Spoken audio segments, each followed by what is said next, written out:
going on, ladies and gentlemen? Welcome to the Sav Show. My name is Savilian. I'm the host of this show, and today I'm talking to Rūku about pretty much everything. Pretty much. Welcome, Rūku. Thank you. How you feeling, my G? I'm good. How are you? I'm right. You know, it's been a real busy day here in the Sav household. Boys have been going in on the content. Yeah, I feel like this one is been a little while in the making, but I think there's no better time than right now, based on what's been happening. So yeah, first of all, let's check in with you. How you feeling mentally, physically? Where you at? How you going? I mean, this week now, much better. Much more switched on, much more locked in. Yeah, much more just the energy back.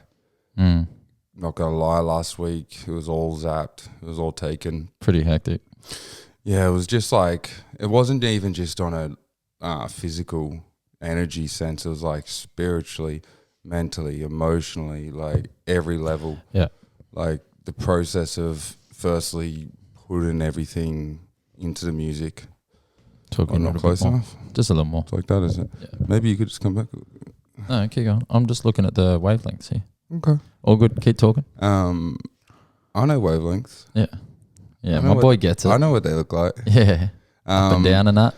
Yeah, no, but just like once we set the date for the show, meant the album had to be done, which sort of reduced the timeline and made everything a lot more realistic. Yeah. And then it was all systems all go, systems baby. go, yeah. And so, no, but just putting that, when it comes to doing the final recordings, something my good friend Cindy has instilled in me is just, it's not what you say, it's how you say it. And just having intention in your voice. So for me, being in the right headspace, feeling confident, feeling aligned, feeling focused, feeling just powerful and strong. Like those are the emotions I need running through me when I go to record. So, and that are going to translate onto the record. Exactly, that's what I was about to say. So people can hear that and feel that. And yeah. So that's the most important thing, and that just took a lot to get there. And I don't know, it's different for everyone. I don't know if every artist is the same. Some people it's like supernatural at this point, that it's just like second nature, and it's just,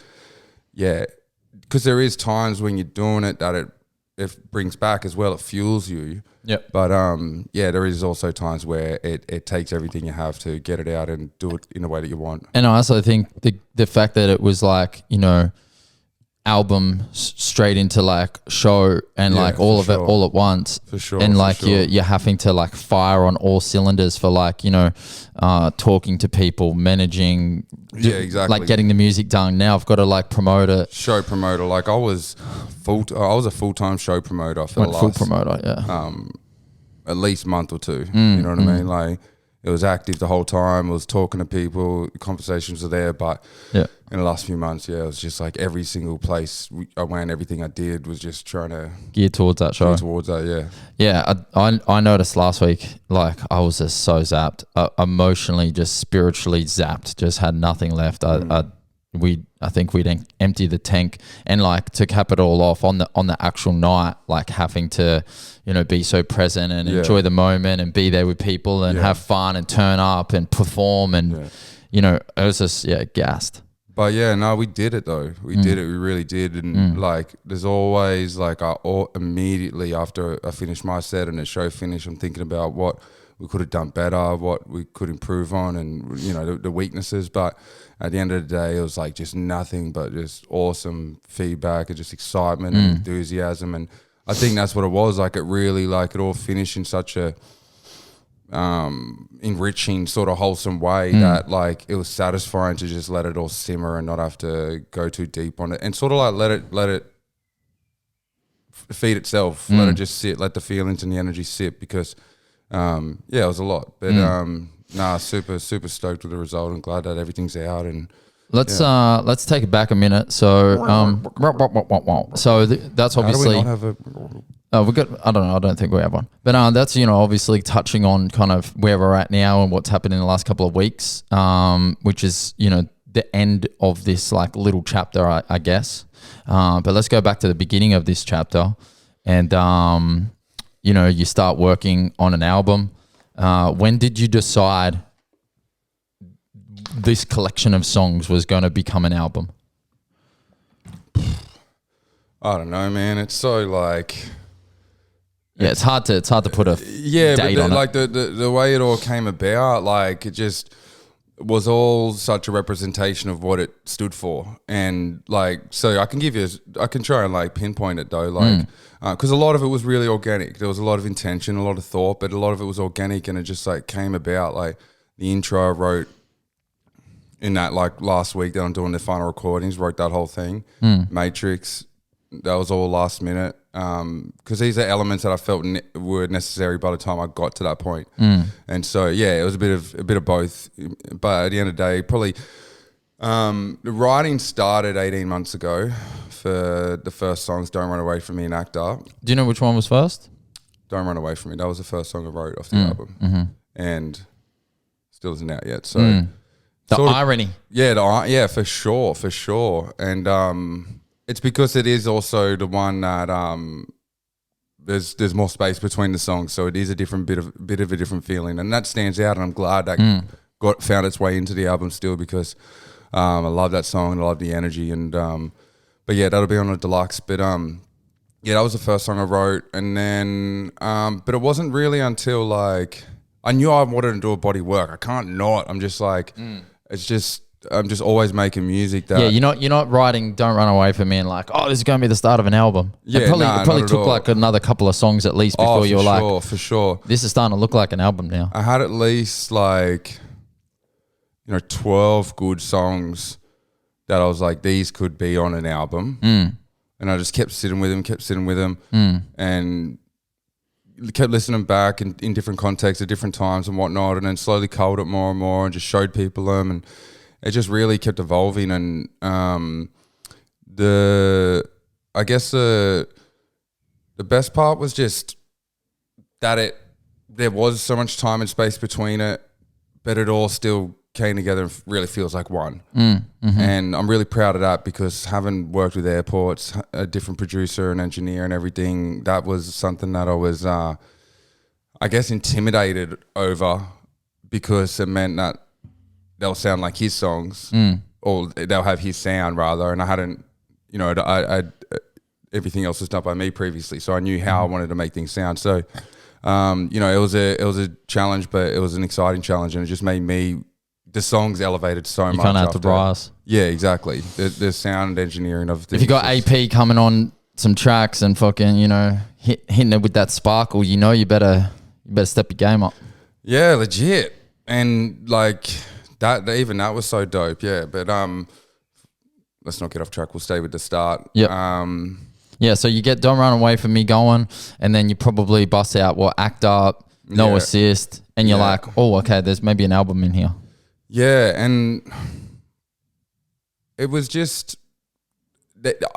Russ. Russ was a big learn a lot from him. Yeah, and in what sense? Saying that in the sense of keep releasing music, keep being consistent, but pocket the best stuff. Yeah. Don't put it all out, and that's what it all came down to all of these songs. The reason they became an album was because they were just too good to just drop. And even though like the singles that I just dropped, I still put time into and planned and did marketing and you did music videos and all that. But at the end of the day, they're still just like, I don't know.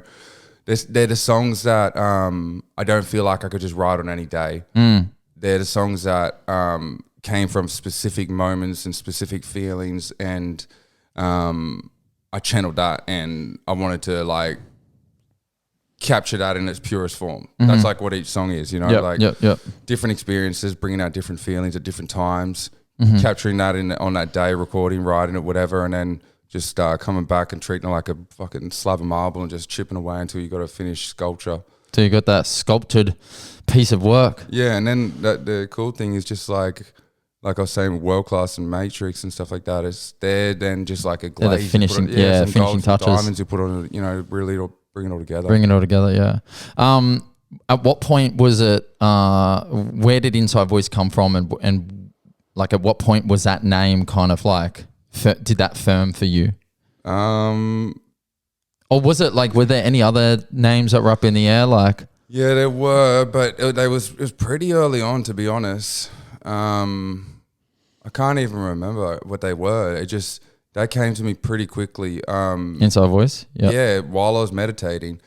And that's what was just so fucking ironic about it all and enjoyable about it all, that the idea came like that. Like there's a guy that I listen to, Joseph something, he's got a YouTube channel, just sort of talks about spiritual ideas. And Swelly? Nah, not him. Okay. It doesn't step that good.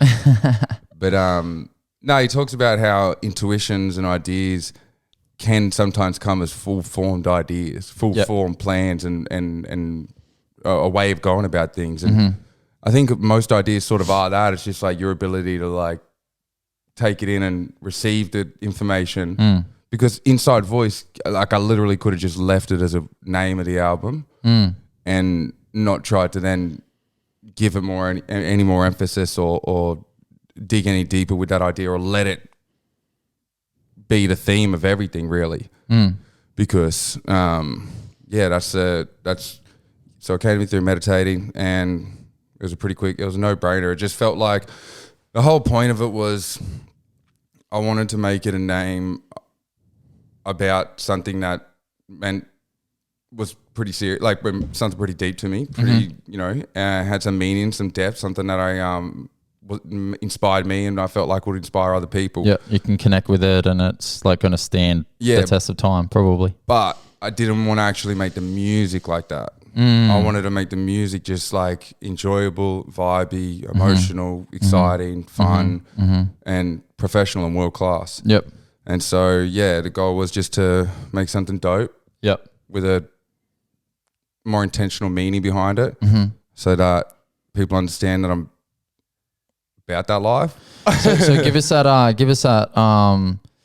that drop then, like Inside Voice. If you had to kind of define the album name and what it's about conceptually in like one sentence, like. Well, the way the name, it came to me sort of like just while I was meditating, but what it like the concept of it came overall really when I was trying to think about. I tried to look at my discography of what I've released so far, and I looked at my last full body of work, self-released, which wasn't Dutch Boys, which was Action Potential, and that was essentially an album, and like a conceptual album, a deep album, and so I'm like, Action Potential. I'm like, why the fuck did I call that Action Potential again? I'm like, oh, that's right, because it's a fucking name of like a tiny little process that's happening in your millions and billions of time in your brain every time your neurons are speaking. And because I was just learning a lot about neuroscience at the time. It was COVID, and that was just exciting me, and I just thought that was fun. And so I put that into the music. And anyway, so when I'm thinking about Inside Voice, I'm like, well, what's been like the theme? The theme, what have I been learning about? What have I been going deep on? What's really like been the theme of this like little period of my life? Yeah. And without a doubt, it's been spirituality, it's been meditation, it's been visualizing, just stillness, internal monologue, being aware of my feelings, like not even the spiritual shit. You can put all that aside. The stuff that came before that was just being aware of your feelings, being aware of your thoughts, being aware of your internal monologue, being aware of the story you're telling yourself, being aware of the story you're telling about everything, you know what I mean? The way you're showing up really internally. And that's sort of been something I've just continued to put emphasis on and focus on for myself as a person. And inevitably that gives back to the music, because it just cuts through the noise. More intentional. Yeah, it cuts through all the bullshit that like I could be getting consumed with, and I just am able to like, all right, well, what do I actually want to do if I'm not being tied down to the opinions and perceptions and beliefs of everyone else and what they expect of me. Fuck yeah. Meditation and that. You get Bitch. Best shit, but I can't deny it. I wanna fuck, man. I'll put it on wax right now. I came out the other day, saw you meditating in the shed there. Swear to God, bro was being possessed. Bro was 100% speaking in tongues. There was a full-on possession. Inside Voice. Jesus Christ, it was terrifying. Inside Voice. I was about to call the local police. Maybe not noises, but I was about the local priest. I was about to get Constantine in here. There There was some motherfucker Steaks. inside of you that needed to be. Silver bullets. Yeah, honestly, it was hectic. Yeah, no, I don't know. Deep place, wherever that was. I low-key love the wacky shit. Yeah. Like, I just like, what's that about? Yeah, You know what what's I mean? going on there? Like, there's some people, you know, the chanting, the breathing, all that sort of stuff. I'm just like, there's got to be some to it. And that's how I look at all that, like, you know, a new genre comes up, a new sound or whatever. I'm like, I'm never What's quick to that about? judge. Yeah, I'm like, why the fuck, how is that gotten to this point? Curiosity. Yeah, exactly. Curiosity. I heard that it did unfortunately kill a cat one time. Once killed a cat, but for the most part, it's a pretty powerful, beneficial tool that you can actually you can do a lot of the legwork in life if you just like are curious. Yeah, I was listening to Tyrese. Tyrese.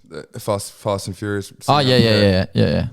He was on like Sway in the Morning, one of those, and just talking about how he's able to still, after all these years being successful, you know, millionaire, all the most lavish stuff, look at his life still with like, you know, 3 or 4 year old's eyes, like of imagination, just excitement. Proper gratitude. He's just so grateful for it, yes. And what that then in turn does is keeps him curious and excited about what's next, because if you're really grateful for what you have, you're like, oh my God, how did I even get this? How the fuck did I get here? And if I can get here and do this and go do that, then like, what else, you know?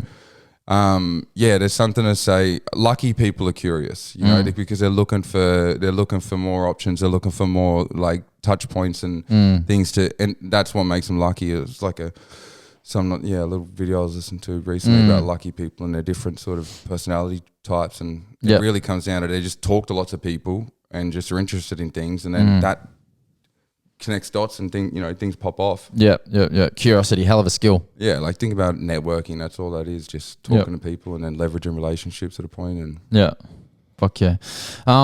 So we're probably 2 weeks. Before I talk about this, so basically, you're kind of like writing the album.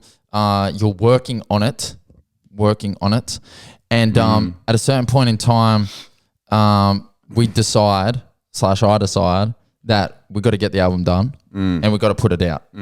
And when we kind of made the decision to book the show, what was your thinking around that? Did you think it was like a beneficial thing, or was it like just too stressful, or like, how did you orientate yourself to that concept?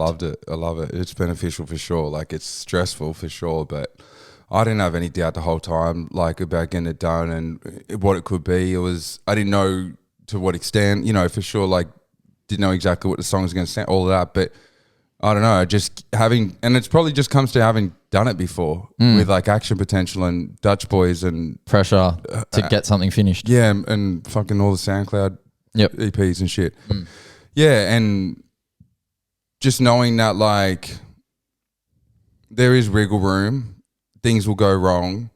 You got to work through problems. Problems are going to come up, but there'll be a way if you just stay curious. Like, you just keep looking for options, because that's what happened with the songs, and it actually ended up being a good thing. It almost sent me crazy working on all the songs at once so intensely, but it was also like the best thing for my brain, just like on to the next. Yeah, like, it's like a bit of bang. I'm clock's stuck running here, down, baby. There's just time to go. Something time to go, Steph. Yeah, exactly. and I think it says a lot for creating things in general, music, writing, whatever you're doing, creating things in general, having constrictions. Having parameters, having context, and not letting it be this like fluid, like never-ending kind of like search for perfection. Actually putting some frameworks around stuff and going, all right, this is the date that I'm going to drop this, and it's going to be done. Because that puts pressure on you to, like, spend that extra 10 or 15 minutes actually finishing something before you move on. Yeah, if only you knew this earlier, hey, or like really acted on it earlier. Yeah, as in, like, it's just something that I just feel like people need to.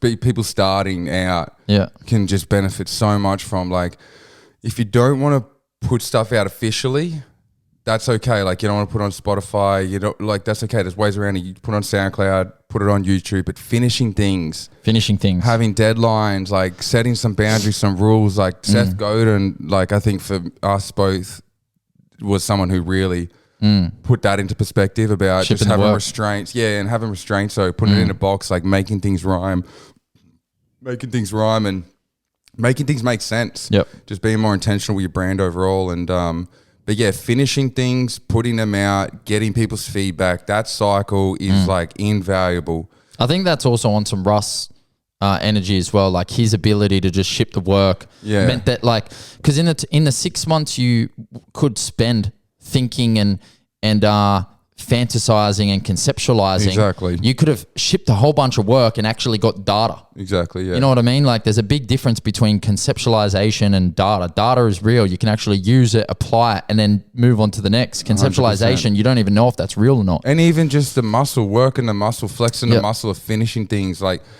you know, people don't realize that they're separate tasks. You think because, I'm starting a song, I know how to make a song. No. You know how to start a song. Yeah. You know how to like write a little bit more of a song, and you know how to think and feel like a song's finished and it be a demo and show your homies for a year. But do you know how to finish a song? Do you know how to master a song? Do you know how to do a cover art? Do you know how to upload it? Do you know how to ship it? Yeah, they're different things. Yeah. So, and just going all the way through it, like that's what was so stressful about it. Is like I fell into that. That's what's so like fuck. I forgot that, you know, by the end, I'm like, it's not the same. It's like, it takes a different thing. Like it's different thinking. It's different sort of attitude. It's like different attention to detail. For me anyway, you know. Yeah, totally. I think it's worth, if you get stuck on stage, just to try and like identify, like, how do I have to show up here, instead of assuming how you've always shown up is the right thing, or what you've done in the past is the right thing. If it hasn't worked, if it's not working as well, then just like, I saw someone post something the other day that said like a song that's unreleased, or that a song that's sitting on your hard drive is not an idea, it's not a finished song, it's an hallucination or something like that. Yeah, something like that. Yeah, I feel like I might have seen that. Yeah, something like that. And I just think it's, you know, what good are you missing out on doing by potentially kind of keeping your music from the world, you know? Yeah, having a finished song out and seeing how people react to that, especially when even you just think about it, it's in the marketplace now. No longer it's just your homie because you can have someone personally show you a song and you'd be like, yeah, that's dope, because you're sitting there with them and like, whoa, you made that, that's cool. Yeah. But when then you go listen to that on Spotify in amongst, you know what I mean, all the best in the world to ever do it. Yeah, it's pretty evident. And I think a lot of people fall into that trap because they got yes men around and because they got the homies. Like, it's cool to just, get those big arts, but putting it out and actually, even people in Australia, I think that there's certain people in Australia that sound sick and are super talented, but they don't realize how many more of them there are in the rest of the world, you know? So it's great to be like, you know, relevant anywhere for sure, but it's better to be yourself. Better to be yourself. Facts. Yeah, so we set a deadline, booked the show, Lead Beater Hotel, 23rd of September. That's when it was going to go down, and you were basically on the clock to not only get the album finished, mastered, artwork done, but uploaded and then scheduled with enough time to pitch the songs before the album dropped, before the show was meant to happen. It was absolute chaos. Chaos, baby. Yeah. But the best type. Fucking good shit. It was, it really just all came together at the right time and in the right way. I pretty much, it's just hilarious how many times I thought I was finished certain songs. Like No Assist. Like, do you remember I was gonna? Oh God! I was gonna put No Assist out as a single before, after Keep Showing Up, before the album, and again, thought it sounded good at that point. But so glad I waited. Glad I waited, because that just became so far. Talk to us about the because it was obviously a pretty chaotic. I was just gonna say, like, I had the album finished in the time by the deadline, uploaded all of it, Act Up was Yeah, that's what I'm gonna say. Yeah, Act Up was definitely done. So I was able to pitch that. Thankfully, that was the one that I wanted to pitch. Yeah. Was able to do that. Ended up deleting the whole album, tweaking, like 3 or 4 of the songs. Yeah, so this is what I'm going to talk about, because I again. think there's a decent point to touch on. Like, you know, we had the deadline. You reached it, or at least you reached it in a way that you thought you were happy with. But then after listening you were happy. Yeah. But after listening to a couple of songs, you were like, oh, is it? Yeah, this isn't good enough. Yeah. And I don't want this I don't think this will be best representative of me for the rest of time. So even with that, even with the pressure on and like, you know, this, you know, kind of goal that we had set kind of already passed, you took the thing down, edited what you had to, and then re-uploaded it. Yeah. And that would have been, that's fucking stressful as, Yeah, that was. But because again, just first time doing it, like you upload singles, you upload EPs, but just uploading an album, it's just tedious. And you just don't want to get anything wrong, so you're just double checking everything. Have I got the right file? Have I got the right ISRC? I've just spent the last 2 weeks bouncing 20 different versions of this song, and I've made 4 different final versions. Have I got the right final version? Yeah. I'm a freaking UE23, UE24. Yeah, so talk us about the finals and how you've renamed. Lord. So just for context, you know, producers and engineers, when they're kind of bouncing out songs, they'll write at the end of the song, like say the title of the song is No Assist, they'll write No Assist and then kind of like hyphen or underscore or whatever, and then they'll write like mix 1 or mix 2 or like master 1, master 2, and then every time you revise it, you amend the final bit there. V1, V2, master 2, master 2. Yeah. So anyway, talk us through what happened with was it No Assist? Yeah, it was No Assist, and the relevance of that. Yeah, there was 3 or 4 songs that went through a few final stages, and just for purely to not lose my mind and also just to have a laugh. So when you say that, you were like, all right, this is the final version of this song that is going to go online. Sure. Yeah, you're 100% sure. You've reviewed everything, you listened back, you're 100% and so you've tagged it final. But don't get me wrong. Obviously, like I said, we're working with the deadline, so you're as sure as you can be. You can't be. At that time. Yeah, exactly. And so you sign off on it, you write final. You don't write that. You do not write that. You don't write that until you feel like it takes it. Like I'm talking, I've gone up to V20, V25. Like I'll go. We'll go all the way. Yeah. But the point is, I finish the whole album. Everything's final. Boom, boom, boom, boom, boom, boom, boom, bop, bop, bop. Turns out they're not.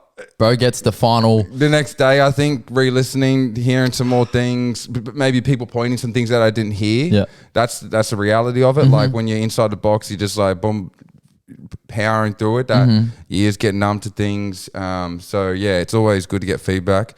But so end up making some changes. Anyway, that first little domino fell. And then it was just a cascade effect of like all these extra things that just ended up coming up, which is just like so hilarious to even think about the fact that I'd wrote final and anyway. So it went from final to what? No Assist went from final to final to grand final to Newey 23. This is prior to them being knocked out, so I assumed that was me. And at the time, they're on a nice little run. They're on a nice little run. 10, they're actually 11, going a lot further than anyone thought they would. So I was putting some little manifesting energy out there. I'm like, it's bound to be. Kinda Newey. Didn't happen. Still ended up doing another one. Newey 24 we got to. Yeah. That was so they're going back to back at this point. Yeah, they're going back to back. I'm like, fuck it. We're this far. Yeah. Like, yeah, and that was the furthest. So that's like at least 5 extra final versions, which is just like that's ridiculous. So I'm almost embarrassed to tell that story. Yeah, you should be.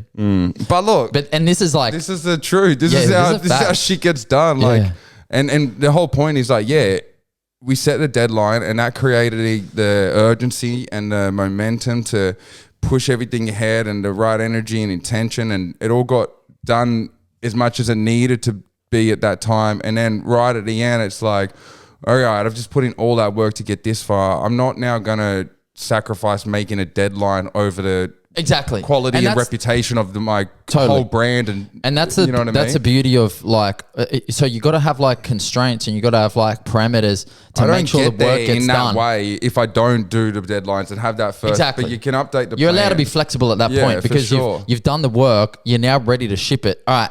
It's still not quite good enough. Now I need to be malleable. This does not apply if you're making a TikTok or you're making a reel or something.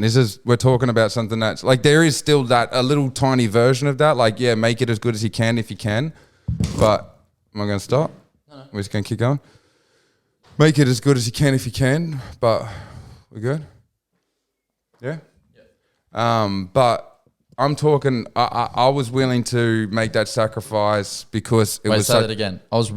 I was willing to make that sacrifice. I was willing to make that sacrifice because I knew, because the project meant so much to me. Yes, it was of course. such a big statement for myself, and the biggest, most important thing I've done to my career, essentially. So it was important, but like the point I'm making is that you can't, like, I'm not saying this to have that mentality every time. I'm saying it like when it really matters, do it. But for the most part, like, you still want to keep those deadlines, that urgency, like you get me? Yeah, you got to have like strong convictions, but you need to have the mental elasticity to be malleable at the right times. Yeah, I think that just means like staying present, like just keep assessing options. Like, do I really need to go all the way with this original plan, or is it?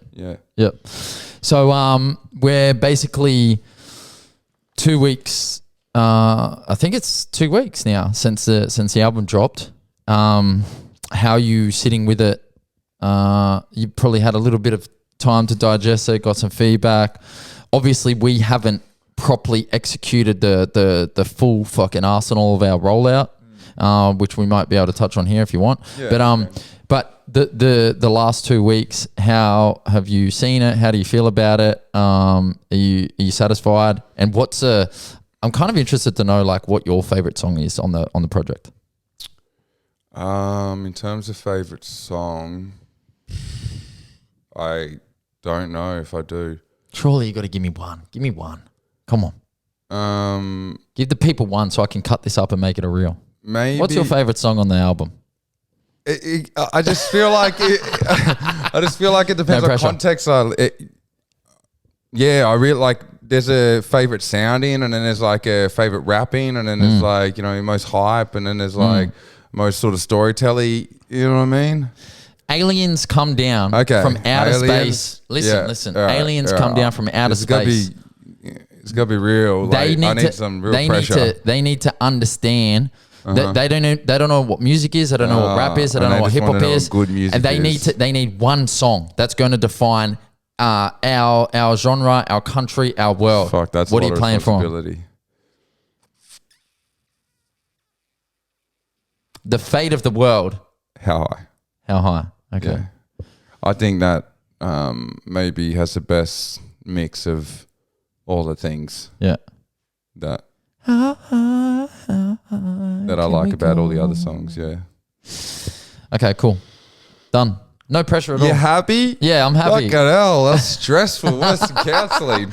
Bro, you just saved the planet. Thank you. I hope so. Thank you, Men in Black. Yeah, because I put some shit on the line for that. Wait, who said that the other night? Was that Aaron? Was that Aaron? AP, baby. Yeah, let's all right, so just quickly going back. Just how yeah, no. It's been great. Keen to push more of this marketing to see some of the extra things pop off, but not too worried. Like, having played the show, that's its whole own thing in itself, and that has a residual effect. And this thing's lined up, so I'm not too worried. But in terms of just the reception, it's been great. Like, just I think people were surprised. I think it adds more value to my brand and my stock and just like 100%. reputation. And I think people just respect like someone doing a body of work, because I fucking do. Yeah. I'm just think I'm always like, damn, bro, because I know how difficult it is. And so I felt a little bit of that, and I'm grateful for that, because those are the sort of there's certain sort of like people or respect compliments. Yeah, exactly. There's levels. There's levels to the feedback and respect for sure. Yeah. So no, it's been good, man. Just from fellow artists specifically has been great, and then just from fans, I think they've loved like the variety. That's what I'm really happy about and proud about. Like each song just is so different, and just it is a very, very, very diverse project. But it doesn't like feel that different though. Like, no, for sure. And obviously, if you don't listen to hip hop much, then maybe it fucking all sounds exactly the same. Like legit, like you know. Oh, here's that rap crap. Yeah. So each to their own. But if you're a hip hop fan, then I can't imagine people not liking it. Like I just feel like I did so much to make it as likable as possible. Yeah. But still, you know, as true and as personal as possible.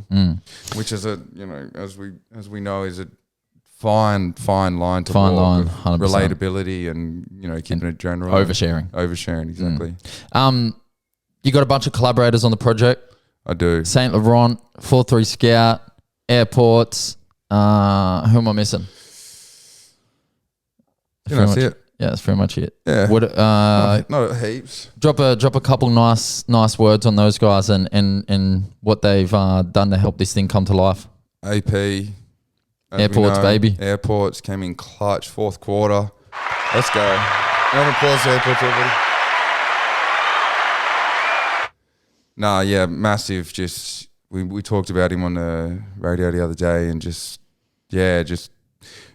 with that just that little bit of guidance, because he had so much shit going on himself, and that's like firstly what I appreciate so much, the fact that he's willing to make time for it, because as we know, that's the most valuable asset, and he found the time and he made it work. And what was so cool about it is that just purely from like the excitement around the songs and how they were coming together, he just got more invested and more excited about it. He heard good music and he wanted to make it better. Yeah, exactly. He was only meant to be doing vocals on Don't Run Away From Me, which is the one that's not out yet, but ended up liking Act Up so much that he sung it. And it just was like way better than how I did it. And it sounds so good too. Yeah, it sounds so awesome. And the mixing of that and that like Act Up, really, the mixing of Act Up sort of ended up being the bar, set the tone for the rest of the project. Yeah, and also like the example, like and then Saint Laurent, bro went crazy. When's Saint Laurent not going crazy? Saint Laurent's always going crazy. This is wilding out, man. Yeah. I told you, don't put a instrumental. Don't put a mic in front of him. Don't put a mic in an instrumental. You fucking spit some shit. Shit's gonna go down. But no, Bad Like Hades. That was the first single off the album. Yeah. I sent that song to a few people. A lot of people showed interest and were excited, like heard it and this is dope. But then just didn't follow back up. And he heard it and the next morning woke up, recorded, wrote smashed some shit. out. Yeah, and it was just like he wrote big ass verse because I just left so much empty space. Yeah. And I'm just like, fuck it. He's like, I'm rapping, bro. If there's space, I'm rapping on it. Exactly. I feel like it's happened a few times now when I was sending songs and he pretty much would just rap as long as what's left. He won't sending a 12-minute instrumental. Yeah, I get 12 minutes. 12 minutes of rapping. Probably a bit a cappella at the end as well. And some. Yeah, no. So yeah, that was just cool energy. Just like it felt right. It was meant to be a 2 or 3 person feature. But let's give him a shine. Yeah, give me a shine, and I'm glad it did. Worked out well. Yeah. And then 4-3 Scout. Full 3 Scouty. Yeah, I don't know. Just intuition. I don't know. Just randomly. Smell me before I'm even in the lobby. No, but I had the song and I knew I wanted to make an interlude. I knew I didn't want to talk. I didn't want to be on it too much. I was like, how do I still be on it without being on it too much? And like having a feature on an interlude is sort of random. So I was like, that didn't make sense at first. And then just hit her up. I was like, yeah. And then she's taking her sweet time. Couldn't get in the stew, this and that. And I'm like, just send me an iPhone recording of you just doing it with the instrumental in the background. I just want to hear it. Like I might just fuck around. We'll see how it goes. And I just end up using that. And I think it actually adds the whole emphasis and the whole like yeah, I think it adds a lot to it. Yeah, it's dope. Everyone loved it as soon as they heard it as well, and it's just vibey. It's a fucking vibe. Yeah, and she just brought exactly what I wanted, like just paint a picture. Just paint a picture, not like saying too much specifically, just sort of like, saying it with intention, conviction, just getting in there and just doing a job. 100%. And then it inspired me to change my vocals and make them like that, and also Airports' recommendation to do that as well. So yeah, I love that shit. I love like just different texture coming through in a song, you know, like you get used to hearing Texture's a nice, good way to put it. Yeah, you know how like the main Drake vocal sounds all clean and crisp, and it's like, but what else is, how else can I hear that? And how else can it, what else can sit with it? All right. Do you have any more people that you'd like to shout out for helping you on the record, or like that, or for the show, like anyone that kind of gave you some props, gave you some time? There wasn't really anyone else that did anything. Yeah. Oh, well, that's sweet. Well, let's wrap it up then. The host of the show, Savilian, without a doubt. I wasn't referring to me. Yeah. Genuinely. Was this guy? No, I was talking about like, you know, Cindy or like Harry Fox, for example, flying. Let's fucking shout out Harry Fox right now for flying all the way down from Brisbane to fucking DJ the show. Hit him with an applause. Huzzah. Coming down to DJ the show and like turning up, you know, the whole list of artists, 3030, Howie, I know you're humble. Phoenix It's Laton, okay. you know, the Leadbeater Hotel for hosting us, holding it down. Everybody, every single person like that came to show. Every single person, all the artists without a doubt, every single person had like just such excitement, so much enthusiasm, and that fed me and you, and just like made it all happen. And Cottonmouth, Undercover Roasters, Dave, Mitch, like any of these RA people, Fitness, any of the people I would Fried talk and Tasty, to, Fried and Tasty, you, baby. Big Dog, everyone I would talk to about the show, about like getting involved, whatever, like we just saw nothing but promise. They were like, yeah, this will be cool, this will be good, this will be promising, this is, and just believed in us. And you know, it's just tiny, small little thing that we've done, but the way that we go and execute it, just the two of us. There's a lot of shit going on. It felt good, and yeah, I'm never gonna like Kendrick says it in fake being insecure, just because can never fake being humble just because your ass is insecure. It's like I just like trying to recognize when we've done well and just learn from it. I think we've done well, and it's just a beginning. What's next for Big Coup? Tell the people. But no, thank you for your help. Thank you for your guidance. Thanks for your happy to be here. Push and keeping on my ass and working well together and making it happen. Yeah, I think we definitely got on the same page and we hustled together and we worked well as a team. So yeah, it was nice to experience that, win, lose or draw. Like we put in the work, and I think we're just happy with the effort. You know, and that's what I, you know, just I'm constantly thinking about the analogies between like fighting and you know and life, and it's like, you know, if you've done the work and you show up and you're happy with the way that you've represented yourself, then the result is almost irrelevant, you know. Yeah, this album and this show especially was the first time I felt like I could just properly switch off, and it was so much shit still to do on the night. But for the most part, I wasn't worried about how I was going to go. It was just about doing the things. Yeah, you just got to show up and fight. Yeah, 100%. That's what we did. All right, going up to. Oh, well, you're playing the Letty on the 21st with Scouty. Yeah, bro. And then we're going to go play Brisbane on the 28th with Scareports. And yeah, so a couple shows coming up and probably a couple more in the works. Deluxe album on the way. Yeah, November, Sydney. Yeah. Anything else? Trying to lock that in. End of the year, Melbourne, another one. Yeah, some dope. We're planning it right now. Yeah. All right, I reckon we're done.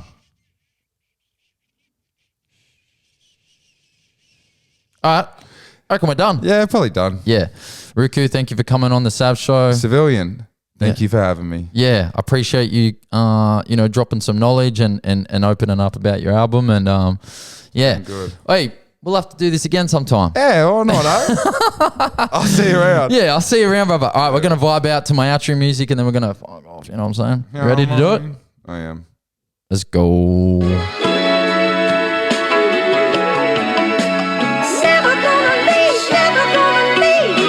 Oh, actually, before we do that, I just wanted to say, because I haven't said this on Wax yet. Congratulations on putting the album out. Thank you. Yeah, it's fucking dope, and yeah, it's exciting. Anyway, let's keep vibing out.